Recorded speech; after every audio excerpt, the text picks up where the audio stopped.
अस्सलाम वालेकुम, आदाब। आज एक बेहद ज़रूरी मुद्दे के लिए मैं आपके सामने आई हूँ। यति नरसिंहानंद जैसे ढोंगी पाखंडी लोगों ने फिर एक बार अपनी ज़ुबान से नफ़रत का जहर उगला है और हमारे प्यारे नबी की शान में गुस्ताखी की है, जो हम सब के लिए नाकाबिले बर्दाश्त है। प्यारे नबी जो पूरी दुनिया के लिए रहमत और शांति का पैगाम लेकर आए थे, उनकी शान में ये गंदी ज़ुबान से अपमान कर रहा है, जो कि हर अमन पसंद हिंदुस्तानी, चाहे वह हिंदू हो या मुसलमान, हर एक के लिए नाकाबिले बर्दाश्त है। ये हर बार अपनी ज़ुबान से नफ़रत का बीज बोकर कानून से बच जाता है, क्योंकि राज्य सरकारें ईमानदारी से अपना फ़र्ज़ नहीं निभा रही।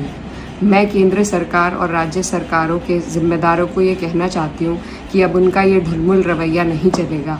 यति नरसिंहानंद और इन जैसे नफरती पाखंडियों के खिलाफ दिखावटी कार्रवाई ना की जाए, बल्कि हेट स्पीच, यूएपीए और एनएसए की गंभीर धाराओं में इनके खिलाफ कार्रवाई होनी चाहिए, ताकि ये एक नज़ीर बन सके और आइंदा कोई ऐसी जुर्रत ना कर सके।